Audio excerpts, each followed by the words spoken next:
My dear friends, क्या आपको पता है हर इंसान को अपनी लाइफ के लास्ट ईयर्स में बहुत सारे रिग्रेट्स होते हैं कि काश मैंने ऐसा किया होता, काश मैंने वो किया होता, काश मैंने अपनी ज़िंदगी को अपने हिसाब से चलाया होता, काश मैंने अपना करियर अपने हिसाब से चुना होता। मैं बहुत सारे लोगों से मिलने के साथ साथ मैंने एक बुक पढ़ी, 5 सीक्रेट्स ऑफ डाइंग। उसमें उसकी जो राइटर हैं वो किसी हॉस्पिटल में नर्स हुआ करती।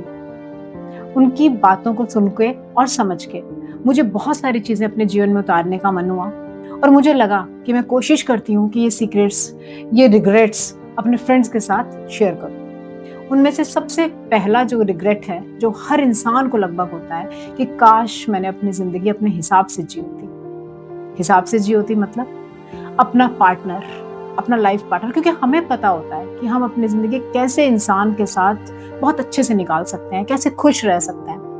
हमें पता होता है कि हमें अपने करियर में क्या करना है। जैसे मैं अपना ही बोलूँ, मुझे इंग्लिश में एमए करना था। मैंने +2 में इंग्लिश इलेक्टिव ली, स्पेशली इसलिए ली कि मैं इंग्लिश के जो फॉरेन वर्ड्स हैं उनको समझ पाऊँ। लेकिन नहीं, मम्मी ने कहा कि नहीं बेटा, अगर हिंदी में एमए करोगे तो तुम्हारी फर्स्ट डिवीजन बनेगी, जो कि इंग्लिश एमए में नहीं बन सकती। और मैंने हिंदी एमए कर लिया। कितना बड़ा डिसीजन, मतलब जिस चीज में मैं खुश रह सकती थी, जिस चीज में मुझे पढ़ते हुए मजा आता था, उसी सेम चीज को अब पढ़ना एक काम जैसा हो गया। इन द सेम वे हम लाइफ का जो पार्टनर है, हम किसी के भी कहने से कि नहीं ये गवर्नमेंट जॉब में है, ये इंजीनियर है, हाँ, और ये डॉक्टर है, तो तुम्हारी इसके साथ लाइफ बहुत स्मूथ चलेगी, हाँ, इसलिए बना लो। ऐसे नहीं होता। आदमी को ना अपना पार्टनर, अपना करियर अपने हिसाब से चूज करना चाहिए। इंसान को अपनी ज़िंदगी उस हिसाब से, उस लहजे से जीनी चाहिए कि हमारी जो चमक है, हमारे जो रंग है, हमारी जो दमक है, वो किसी भी कीमत पे कम ना हो। क्या समझ में आया? हमें क्या फील हुआ कि नहीं, हमें जो अपनी लाइफ है वो अपने हिसाब से चलानी चाहिए, अपने डिसीजंस खुद लेने चाहिए। सेकंड रिग्रेट, कि काश मैंने अपनी ज़िंदगी में इतनी मेहनत नहीं की होती। इतनी मेहनत नहीं करने से मतलब ये नहीं है कि हम अपनी लाइफ में मेहनत ही करना छोड़ दें। मेहनत करना नहीं छोड़ना है, क्योंकि हमारी लाइफ के जो भी गोल्स हैं, जो भी हमारी सोच है, वो हम अपनी मेहनत से ही पूरी कर सकते हैं। लेकिन इतनी मेहनत के चक्कर में हमने अपने बच्चों का बचपन, अपने पेरेंट्स के साथ बिताने वाले कुछ बहुत खूबसूरत पल, अपने पार्टनर के साथ बिताने वाला क्वालिटी टाइम, वो सब में हम बैलेंस नहीं कर पाते। मेहनत ना करने से मतलब है कि मेहनत करो, लेकिन हमारी जो लाइफ है, लाइफ और मेहनत के बीच में एक बैलेंस बना के चलें। हाँ, क्या मतलब कि हम अपने बच्चों को एक क्वालिटी टाइम दे पाएं, हम उनके साथ खेल पाएं। हमारा मन होता है कि हम बच्चों के साथ खेल पाएं, उनके साथ उनको बड़ा होता देख पाएं। नहीं, हम वो सब नहीं कर पाते हैं। हम अपने काम को प्रायोरिटी देते हैं कि नहीं, पहले मैं अपना काम कर लूँ। काम मीन्स वही कि अपना एक तय शेड्यूल में चलते हैं। लाइफ पार्टनर के साथ बहुत बार मन होता है कि हम एक क्वालिटी टाइम स्पेंड करें, बैठे एक साथ मूवी देखें, पिकनिक पे जाएं या बाहर खाना खाने जाएं। लेकिन नहीं, हम वो सब छोड़ देते हैं अपने काम की वजह से, अपने शेड्यूल की वजह से। तो मेहनत ना करने से मेरा मतलब है मेहनत और लाइफ।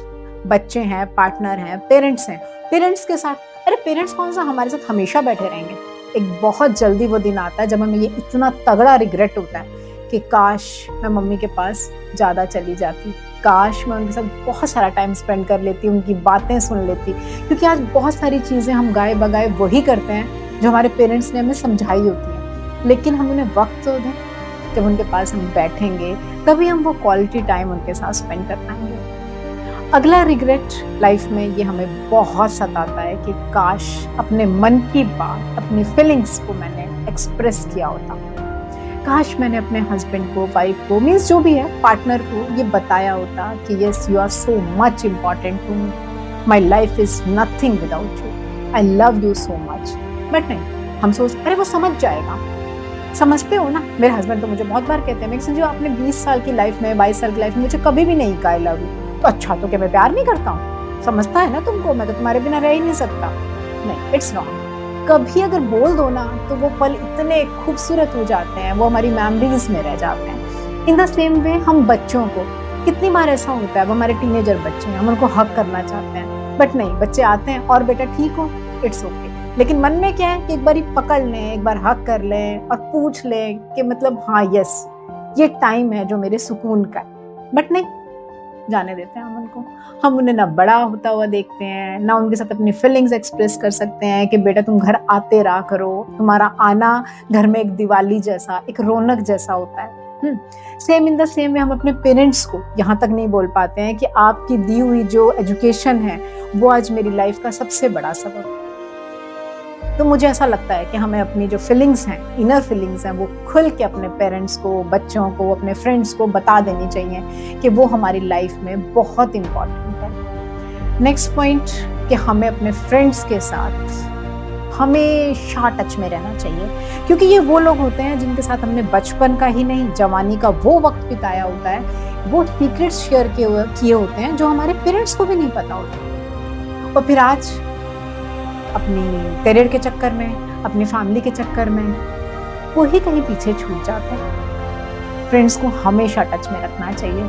जिंदगी ना बहुत खुशनुमा सी हो जाती है। बोलते हैं ना, मेरे अभी हस्बैंड की एक सर्जरी हुई तो उस हार्ट सर्जन ने सामने लिखा हुआ था अपने रूम के कि अगर दिल खोल लिया होता यारों के सामने तो ना खोलना पड़ता औजारों के सामने। मीन्स अगर हम फ्रेंड्स के साथ अपना क्वालिटी टाइम बिता लेते हैं तो फिर ज़रूरत नहीं पड़ती डॉक्टर्स के पास जाने की। वो बहुत बड़े डॉक्टर हुआ करते हैं हमारे, उनके साथ हमेशा टच में रहो। अभी भी मुझे लगता है कि हमें किसी फ्रेंड की याद आ गई, जैसे मुझे तो बोलते बोलते अपने एक दो फ्रेंड्स की याद आ गई तो मैं फ़ोन रखते ही फटाक से उनको फ़ोन करूँगी। तो मुझे लगता है कि अगर आप लोगों को भी ऐसा लगे कि बात करते करते कोई बहुत याद आ रहा है या किसी की मिसिंग हो रही है तो हमें उसे फ़ोन कर देना चाहिए। एटलीस्ट चलो हम फ़ोन नहीं कर सकते तो कम से कम इतना तो एक मैसेज कर दो कि चलो कोई मीटिंग प्लान करते हैं, कि चलो कभी मिलते हैं। एक मैसेज ही कर दो कि यार आई मिस यू। बट नहीं, हम अपनी फीलिंग्स को एक्सप्रेस करने में ना कहीं बहुत पीछे रह जाते हैं।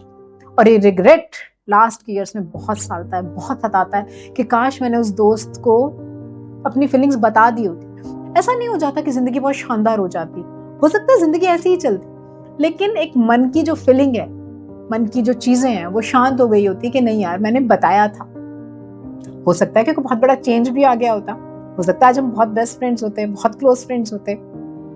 एंड फाइनली सबसे बड़ी चीज जो मुझे लगती है कि हमें सबसे ज्यादा टाइम, सबसे ज्यादा प्यार, सबसे ज्यादा प्रायोरिटी अपने आप को देनी चाहिए। हम इन सब झमेलों में ना सबसे ज्यादा जो इग्नोर है वो सेल्फ को करते हैं। हम तो ये तक भूल जाते हैं कि हमें पसंद क्या है, हमें पहनना क्या पसंद है, what is my favourite dress. हाँ, यहाँ ये तक खाना तक भूल जाते हैं कि जो सामने वाला पार्टनर चल रहा है, चलो हस्बैंड ने बोला ये बना लो, वाइफ ने बोला ये बना लो, चलो वही बना लेते हैं। और हमें पता ही नहीं लगता कि उन चीजों के साथ चलते चलते चलते चलते हम अपनी हॉबीज को, अपने शौक्स को, अपने फ्रेंड्स को, अपने पैशन को, हर चीज को बहुत पीछे छोड़ आते हैं। अब तो मुझे ऐसा लगता है कि हमें अपने आप को इतना बुलंद करना चाहिए।